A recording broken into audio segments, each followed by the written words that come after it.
창세기 38장은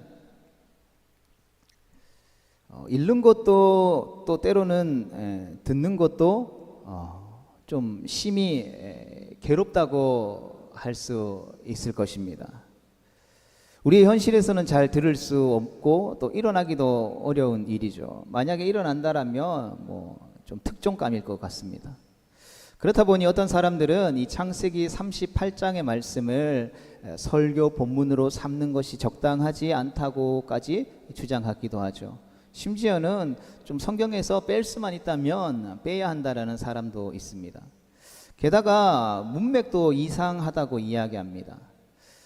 우리 38장을 빼고 37장의 마지막 절인 그 미디안 사람들은 그를 애굽에서 바로의 친위대장 보디발에게 팔았더라와 39장 1절인 요셉이 이끌려 애굽에 내려가매 바로의 친위대장 애굽 사람 보디발이 그를 그리로 데려간 이스마엘 사람의 손에서 요셉을 산이라 라고 하는 표현이 어쩌면 이야기의 연결이 더 자연스럽죠. 그래서 중간에 이 37장과 39절 중간에 이 38장이 끼어들었다라고 보는 것이죠. 하지만 사람들이 생각하는 것과 달리 창세기 38장은 매우 적절하면서도 우리에게 중요한 내용을 담고 있습니다. 하나님께서 이 38장의 말씀을 통해서 유다의 이야기를 통해서 우리에게 하고 싶은 이야기가 있기 때문이죠. 우리가 창세기 37장부터 50까지에 이르는 요셉의 이야기를 다룰 때에 우리가 대개 생각하는 것이 이 이야기의 주인공이 요셉이라고 생각한다라는 것이죠. 요셉의 이야기를 다루지만 그 이야기의 주인공이 요셉이 아니라는 것이죠. 요셉이 그 이야기를 이끌어 나가는 주도적인 역할을 할 뿐이라는 것이죠. 그래서 정확하게는 야곱의 아들들의 이야기로서 요셉과 그의 형제들의 이야기, 요셉과 그의 형제들 모두가 바로 이 이야기의 주인공이라는 것이죠. 그러하게 유다는 지금 이 형제들을 대표해서 이 38장에 등장하고 있는 것입니다. 나중에 요셉이 애굽의 총리가 되고 양식을 구하기 위해서 요셉에게 온 형들의 어떤 대화들을 우리가 살펴보면 그때에도 유다가 주도적인 역할들을 하게 되는 것을 보게 되는 것이죠.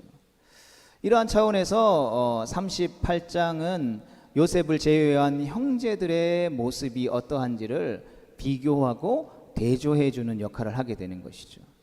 그러니까 요셉이 헤브론, 그의 야곱과 가족들이 살고 있었던 헤브론이라는 지역을 떠나서 애굽으로 가고, 유다도 그 헤브론을 떠나서 가나안으로 가게 되죠. 또 요셉은 39장에서 보면 보디발의 아내의 유혹을 받게 되죠. 그리고 유다도 창녀로 가장한 다말의 유혹을 받게 되는 것이죠. 더불어 끔찍한 이야기를 만든 이방 여인인 다말이 어떻게 예수님의 족보에 등장하게 되는지도 보여주고 있는 것이죠. 그렇기 때문에 우리는 오늘 본문 말씀을 통해서 우리가 한 절 말씀을 읽었지만 38장 전체의 내용들을 함께 살펴보면서 이 이야기를 주도적으로 이끌어가는 요셉과 비교되는 유다의 행동들을 살펴보게 될 것입니다. 그리고 그런 다음 다말이 무엇 때문에 우리가 차마 입에 담기도 불편한 일까지 해야만 했는지를 우리가 살펴본 이후에 유다가 다말의 그 행동을 자기보다 더 옳다라고 인정한 내용에 대해서 우리가 오늘 살펴보기를 원합니다. 오늘 본문은 다음과 같이 시작합니다. 창세기 38장 우리 1절의 말씀을 같이 읽어보겠습니다. 시작. 그 후에 유다가 자기 형제들로부터 떠나 내려가서 아둘람 사람 히라와 가까이 하니라. 아멘. 요셉은 집을 떠나고 싶은 마음이 추워도 없었지만 형제들의 시기 때문에 그는 노예로 팔려 애굽으로 가게 됩니다.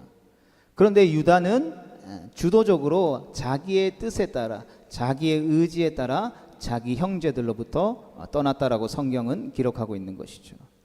그렇다면 우리는 이 38장 1절의 말씀을 읽으면서 함께 궁금해해야 되겠죠. 무엇을 궁금해해야 합니까?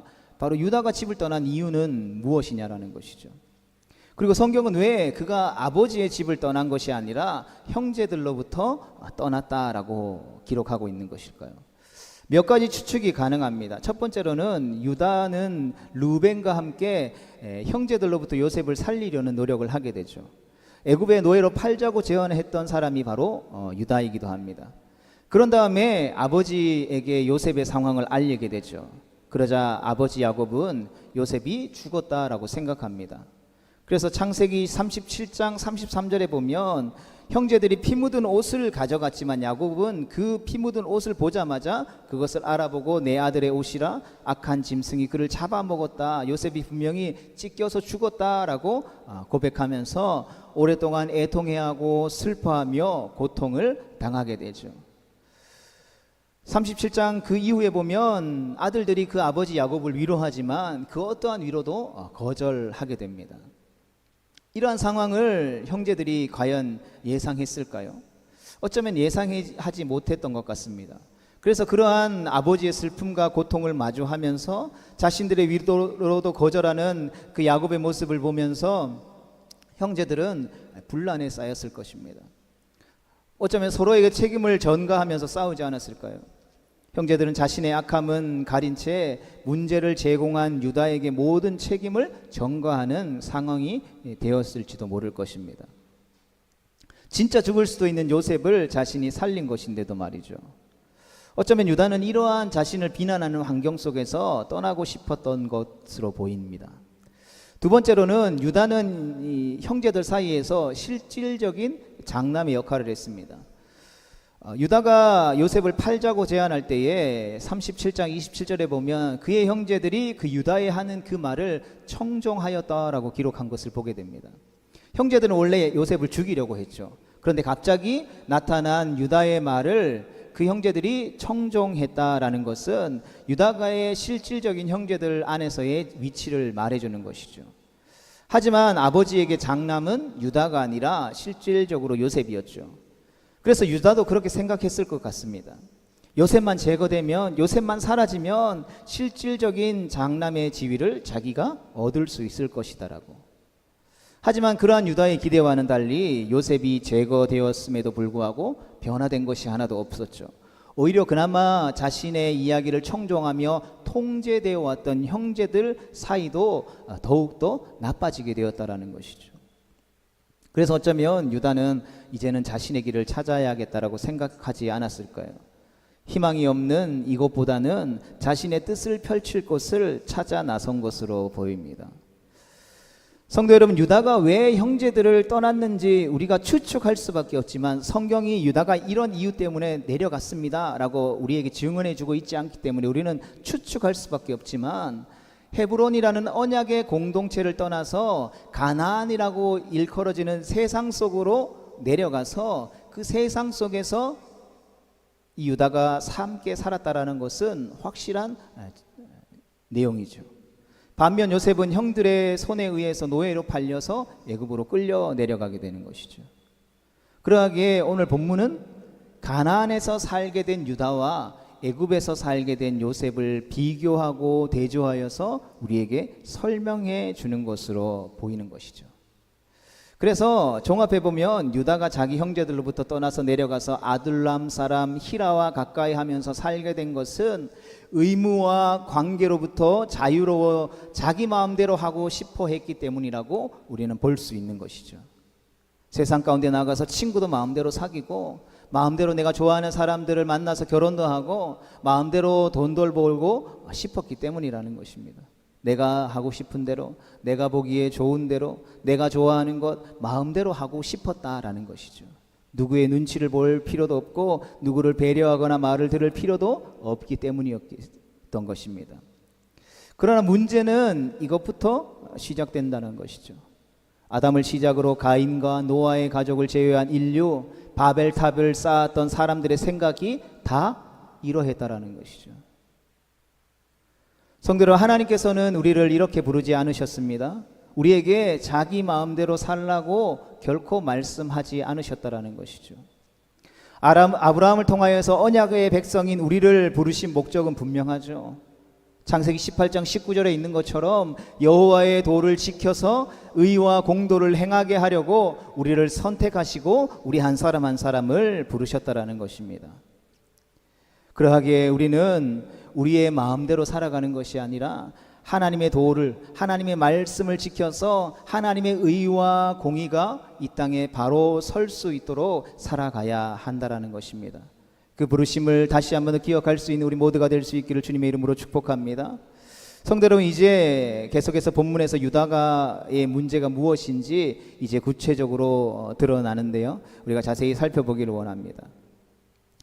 유다가 이제 언약 공동체를 떠나서 가장 처음 한 일은 바로 친구를 사귀는 일이었습니다. 아둘람 사람 히라를 사귀는 일이었죠. 히라는 38장에 나오는 유다 이야기에 중요한 터닝 포인트마다, 분기점마다 등장하는 매우 독특한 친구입니다. 이 38장을 이 세 단락으로 나누게 되면 1절부터 11절, 그리고 12절부터 23절, 그리고 24절부터 30절까지 이렇게 세 부분으로 나눌 수 있는데, 유다가 가나안에 내려와서 정착하게 된 내용인 첫 번째 단락 1절에서 또 두 번째 단락인 12절에 다말과의 관계를 맺게 되는 이유로, 그리고 세 번째 20절과 23절에서 다말이 가지고 있었던 그 담보물을 찾기 위해 유다를 대신해서 나서는 장면에서 이 히라가 등장하게 되는 것이죠. 그래서 히라는 각 단락마다 이 유다의 이야기에서 아주 중요한 조언자로서, 또 그를 돕는 조력자로서 등장하고 있다는 것이죠. 그만큼 이 유다에게 있어서, 가나안으로 내려가서 정착해서 살아가는 유다에게 있어서 히라라고 하는 인물의 존재감은 매우 컸다라는 것을 우리가 알 수 있다는 것이죠. 그런데 유다는 어떠한 인물입니까? 유다는 아브라함의 자손이죠. 하나님께서 선택하신 언약의 백성이라는 것입니다. 그 하나님께서 선택하신 언약의 백성은 어떻게 살아야 합니까? 말과 생각과 행동이 하나님의 뜻과 하나님의 나라와 하나님의 영광을 위해 살도록 부름받은 인물이라는 것이죠. 그런데 지금 이 유다가 누구의 말을 듣고 누구의 조언을 따라서 살고 있는 것으로 보입니까? 어려울 때마다, 중요한 선택을 할 때마다 그는 누구를 신뢰하고 어떤 도움을 받으면서 살아가냐라는 것이죠. 우리말에 보면 끼리끼리 논다라는 표현이 있습니다. 누구랑 어울리고 또 누구랑 대화하느냐에 따라서 언어와 생각이 변하게 되는 것이죠. 즉 가치관의 영향을 받게 되는 것입니다.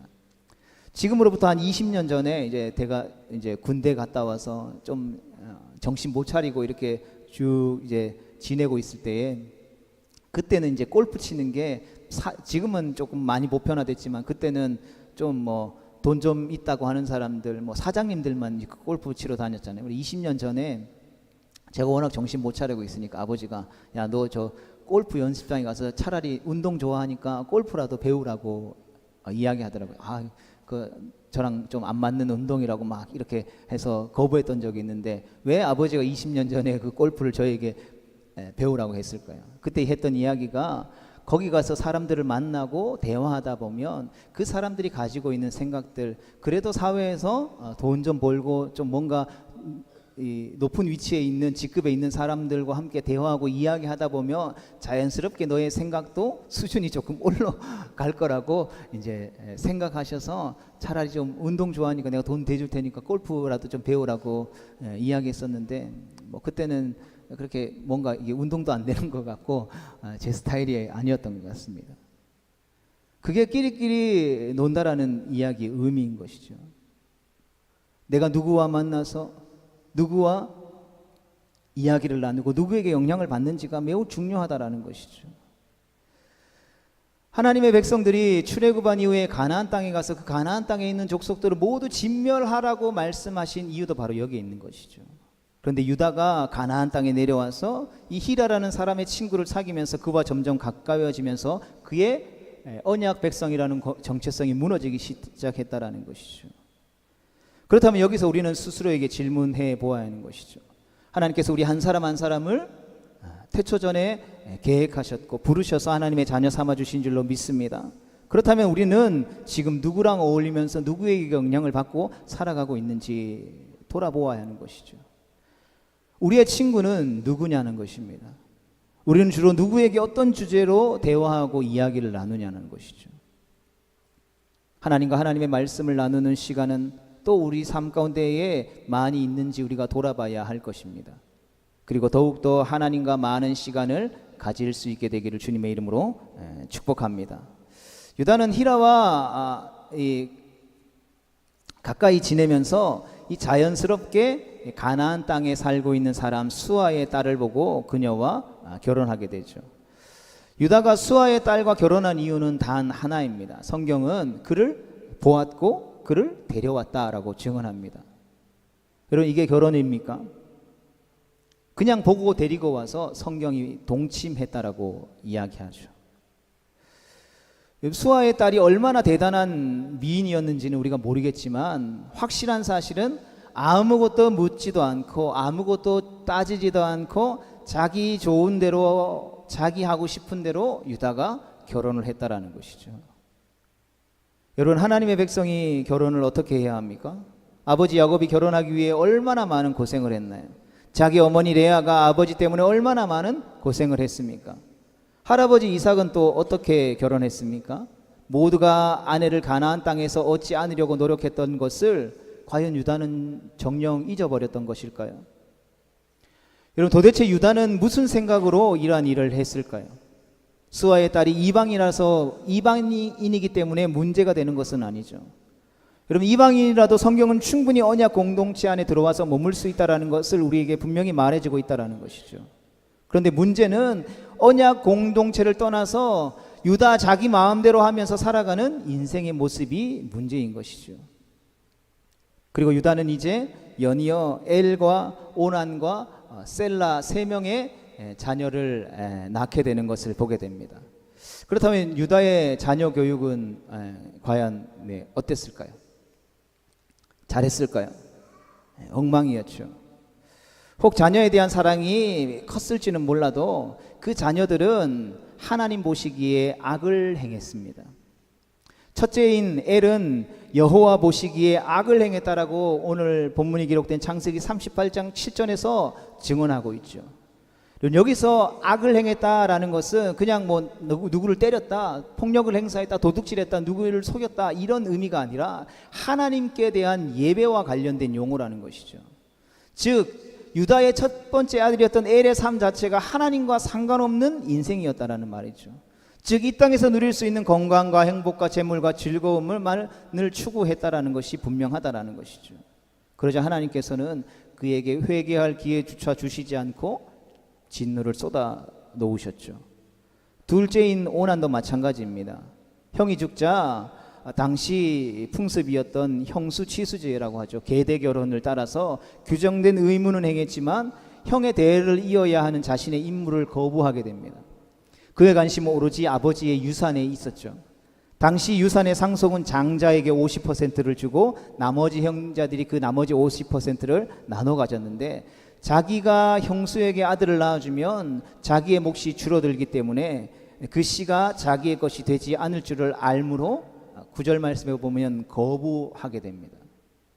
여러분, 오난의 문제는 형수를 자기의 아내로 맞아들이면서 육체적인 즐거움을 얻는 일에는 동의하면서도 아들을 얻게 해서 아들을 통해서 대를 잇게 하는 일에는 악의적인 행동들을 했다라는 것이죠. 그리고 이 일이 여호와 하나님 보시기에 악했기 때문에 하나님께서는 오난도 죽이셨다라는 것입니다.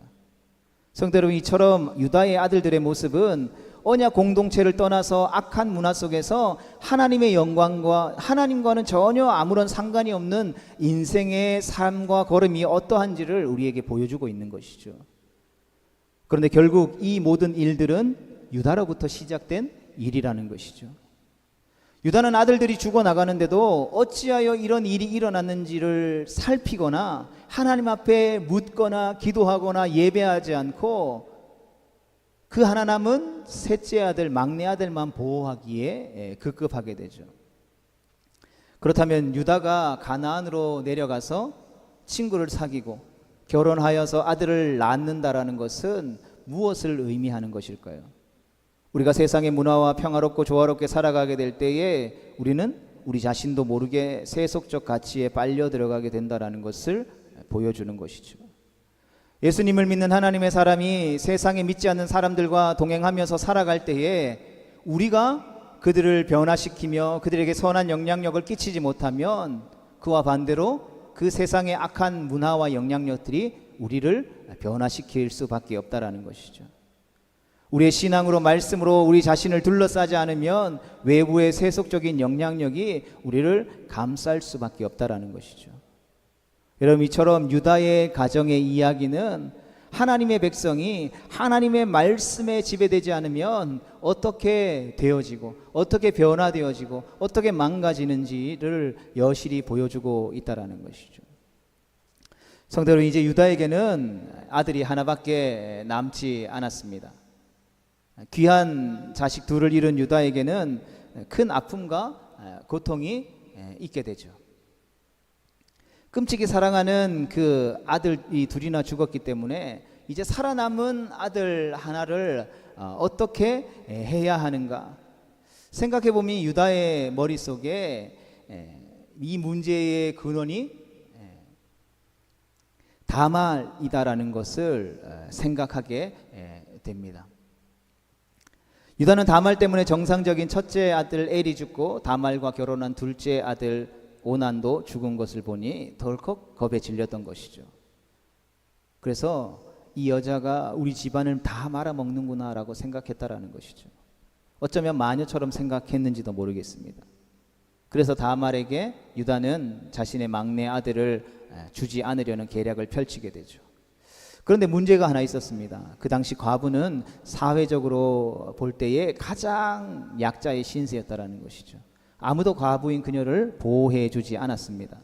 그래서 본문 11절에 보면 유다는 다말에게 친정으로 가서 너의 아버지 집에서 보호를 받다가 막내 아들 셀라가 준비되면 그때 다시 오라는 말을 하게 되죠. 하지만 유다의 속마음은 달랐습니다. 우리 창세기 38장 우리 11절의 말씀을 같이 읽어보겠습니다. 시작.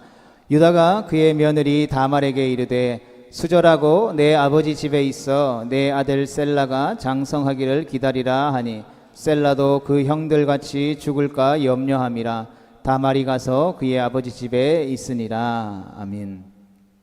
막내가 아직 결혼하기에 이른 나이인 것은 사실이었지만 유다는 문제의 근원인 다말을 제거하기 위해서 속임수를 쓰게 되었다라는 것이죠.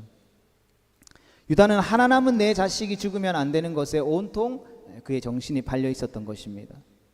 성경은 우리에게 자녀를 무엇이라고 합니까? 너의 소유가 아니라 여호와 하나님께서 주신 기업이다라고 분명하게 말씀하고 있죠. 그럼에도 불구하고 자기 마음대로 그 자녀를 하려고 하는 유다의 모습을 보여주고 있다라는 것이죠. 그런 다음에 다말이야 어찌 됐든 상관하지 않고 그녀와의 약속도 무시하게 되죠. 다말보다 자기의 아들이 더 중요하기 때문이었습니다. 이렇듯 유다가 언약 공동체인 교회를 떠나서 가나안이라고 일컫는 세상 속에 머무는 기간이 길어지면 길어질수록 그의 생각과 그의 행동과 그의 가치관은 그 땅의 사람들처럼 변해갔다라는 것이죠. 여러분, 무엇이든지 처음에는 조금 물들어서 변해될지라도 그것이 오래 지속되어지면 딱딱하게 굳어져 버리는 것입니다. 그렇다면 다말은 마녀였습니까? 그렇지 않죠. 다말은 그저 평범한 여인이었습니다. 유다는 다말이 가장 약자인 과부로서 보호를 받아야 하는 여인임에도 불구하고 모든 잘못을 그녀에게 전가하는 부도덕한 사람으로 변해가게 되는 것이죠. 여러분, 때로는 우리가 유다가 아무리 변해갔다라고 해서 모든 것이 나빠졌겠는가라고 두둔할 수도 있을지 모르겠습니다. 히라라는 사람과 친하게 친구 관계를 지내는 것을 보면 모든 사람들이 다 싫어하는 악한 사람은 아니지 않느냐라고 생각할지도 모르겠습니다. 그러나 유다는 하나님의 백성으로서의 삶에서 이미 멀어졌다라는 것이죠.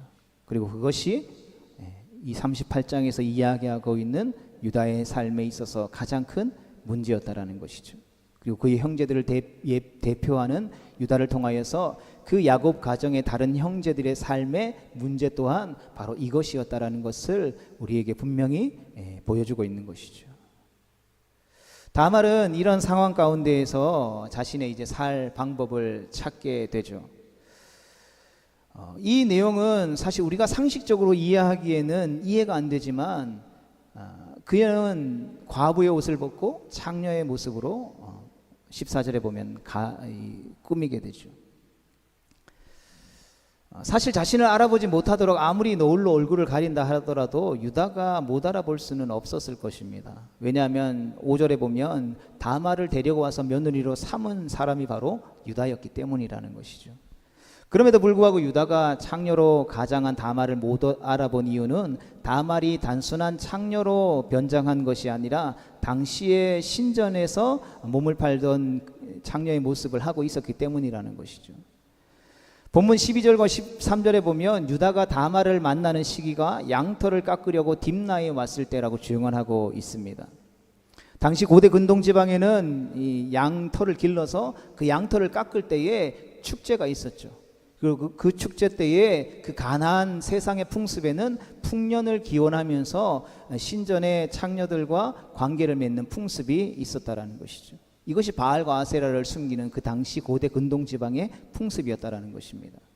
다말이 이 신전 입구 에나임 문에 앉아 있었기 때문에 유다는 그가 당연히 신전에서 이 일들을 하는 창녀라고 생각했다라는 것이죠.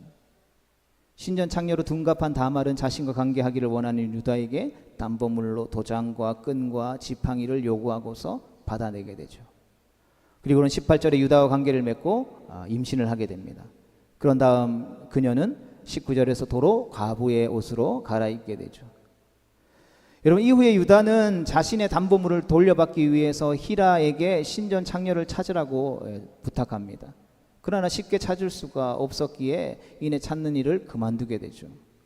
왜냐하면 23절에 부끄러움을 당할까 두려워했기 때문이라는 것이죠.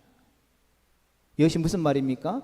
유다가 뒤늦게 자신이 잘못한 것을 깨달았다라는 것이죠. 그러니까 유다가 다말과 관계했을 때는 12절에 보면 자신의 아내가 죽은 지 얼마 되지 않은 시점이었거든요.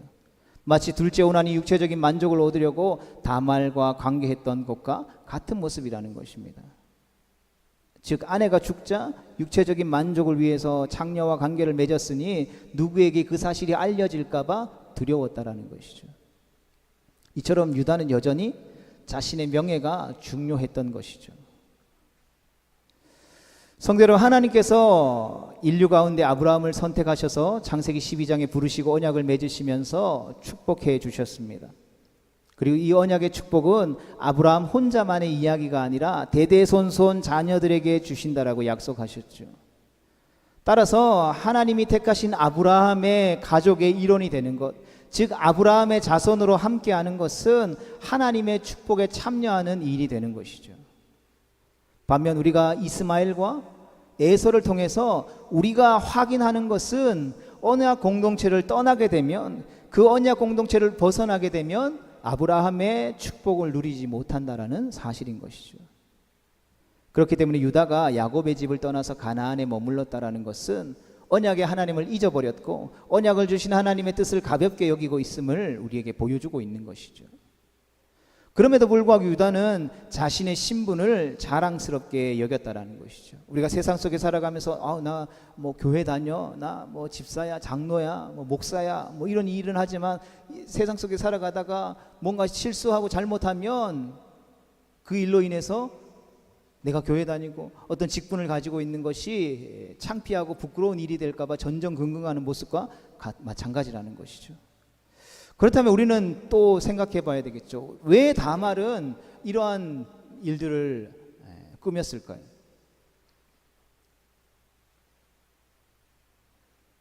이방 여인이었던 가나안 여인으로서 유다의 집안의 며느리가 된 다말은 유다와 함께 살면서 시아버지가 어떤 인물인지 알았겠죠. 그리고 그때 당시에는 자연스럽게 구전을 통해서 자신의 집안의 내력들을 쭉 이야기하던 시절이었습니다. 그는 이방 땅에 살면서 한 번도 들어보지 못했던 하나님의 이야기, 그 하나님의 언약의 이야기를 듣게 되었던 것이죠. 그의 시아버지는 그냥 옛날 이야기 하듯이 했을지 모르겠지만 그녀는 하나님의 언약과 관련된 복을 듣고 그 복을 사모하게 되었던 것이죠. 오늘날로 치면 가족들이 둘러앉은 그 상황에서 한 번도 복음을 들어보지 못했던 영혼이 복음을 듣게 되고 그 복음을 듣고 그 복음을 사모하게 되었다라는 것이죠. 그리고 그 언약을 통해서 구원의 소식을 기쁨으로 이 다말이 받아들였다라는 것이죠. 그리고 다말은 첫 번째 남편의 죽음을 보면서 하나님의 놀라운 일을 다시 확인하게 되었을 것입니다. 그리고 두 번째 남편인 오난의 죽음은 더 확실하게 되었던 것이죠. 이런 유다는 몰랐겠지만 다말은 하나님이 살아계시고 이 악한 일에 대해서 심판하시는 분이라는 확신을 갖게 되었던 것입니다. 그리고 아버지가 막내를 저렇게 아끼는 것을 보면서 이 집안의 씨가 얼마나 중요한지를 확증할 수 있었던 것이죠. 따라서 어떻게든 이 다말은 이 언약의 집안을 붙잡기로 했던 것입니다. 그렇다면 남편들을 다 모두 잃어버렸던 이 다말이 어떻게 해야 이 언약을 붙잡을 수 있었을까요? 다말이 어떻게 해야 이 언약에 동참할 수 있게 될까요? 그것은 바로 언약의 어머니가 되는 것이었습니다.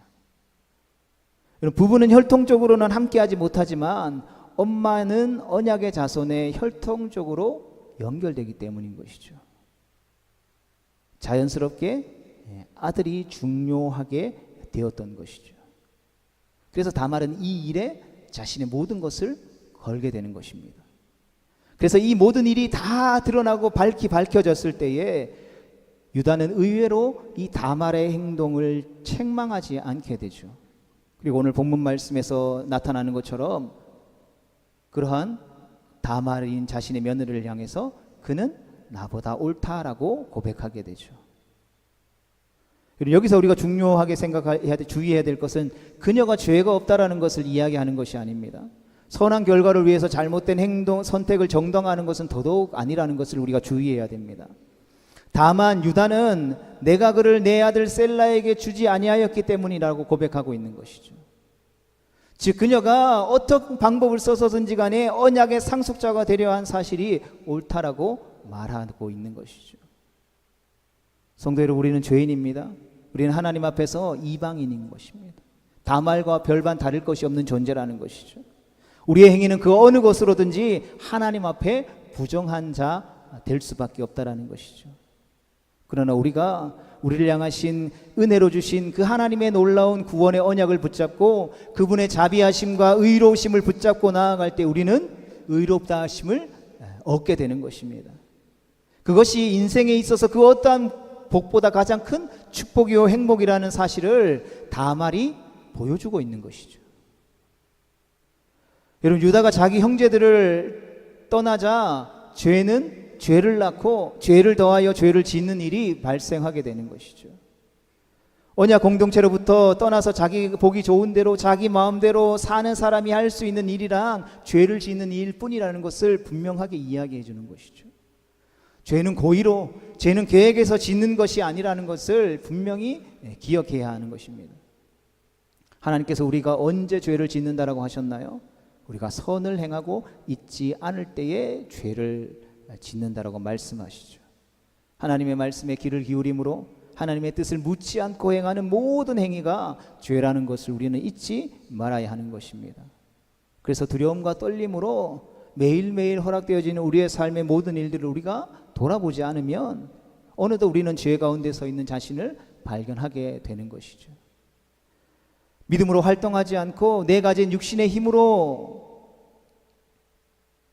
살아갈 때에, 믿음이 우리 안에서 활동하지 않고 그 믿음이 우리를 살아가게 하는 힘으로 작용하지 않을 때에 우리는 은혜에서 가파르게 추락할 수밖에 없다라는 사실들을 결코 잊어서는 안 되는 것입니다. 성도 여러분, 이제 유다는 이 사건 후에 형제들에게로 돌아갑니다. 헤브론의 기근이 들어서 애굽의 양식을 사러 갈 때에 요셉의 형 10사람이 왔다라고 창세기 42장 2절에서 기록하고 있죠. 그런데 유다가 그냥 돌아간 것이 아니라 변해서 돌아갔다라는 것이죠. 요셉이 형들을 시험하여 베냐민을 억지로 데려오라고 할 때에 베냐민까지 잃을 수 없다라고 절대 안 된다는 아버지 앞에 유다는 자신의 목숨을 걸면서까지 막내인 베냐민을 지켜내겠다라는 지켜내겠다라고 나서는 유다의 모습을 우리가 보게 되는 것이죠. 어떻게 된 일입니까? 유다는 다말을 통하여서 다말의 행동이 나보다 옳다라고 말한 그 기점을 시작으로 그의 삶이 변화되게 된 것이죠. 다말의 당시 행동은 불사름을 당할 만한 일이었습니다. 하지만 다말의 행동은 유다 자신 때문에 일어난 일이었고 유다의 죄 때문에 다말이 수치를 무릅쓰고 이러한 일을 저질렀다라는 것을 깨달았다라는 것이죠. 그렇기 때문에 죄의 첫 번째 조건이었던 남을 탓하는 그 탓을 하지 않고 유다가 다말에게 너의 허물은 내 탓이다라고 말한 것이죠. 성도들, 유다는 친구를 통해서 또 결혼을 통해서 자녀를 통해서 또한 명예를 통해서 끊임없이 세상 속에서 자신의 정체성을 확인하는 죄를 지었습니다. 그러나 하나님의 백성은 자기가 어떠한 존재인지 그 자기의 정체성을 하나님의 말씀 즉 언약을 통해서만 확인할 수 있다는 사실을 우리는 반드시 기억해야 하는 것입니다. 그리고 이 창세기 38장에서 이러한 잘못된 정체성을 확인하는 유다를 향하여서 다말이 그것이 잘못되었다라는 걸 확인시켜 주었고 유다는 자신의 정체성을 하나님 앞에서 찾아야 한다라는 것을 확신하게 되었다는 것이죠. 즉 유다는 다말을 통해서 하나님의 은혜를 다시 얻게 되었다라는 것입니다.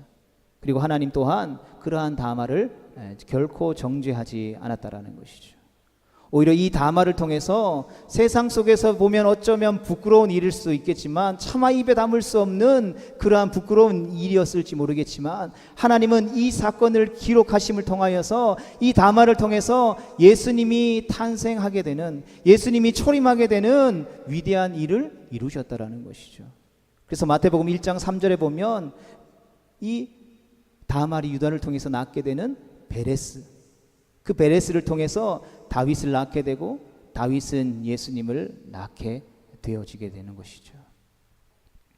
성도들, 말씀을 정리하면서 우리가 이 창세기 38장의 유다의 이야기에서 하나님께서 자기 뜻을 분명하게 알려주시지 않았기 때문에 이것을 기록한 정말 진정한 목적과 뜻이 무엇인지 정확히 읽어내기라는 쉽지 않는 일입니다.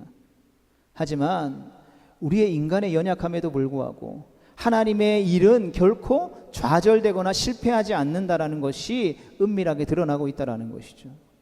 유다는 가장 큰 죄 가운데에 놓여 있었지만 하나님의 자비는 언제나 유다를 향했고 오늘도 변함없이 우리를 향하고 있다라는 것을 말씀해주고 있다라는 것입니다. 우리는 인생을 살아가면서 유다와 같은 실패와 좌절을 늘 맛보게 되죠. 때로는 악한 일에 동참하거나 악한 일의 주동자가 되기도 한다라는 것이죠.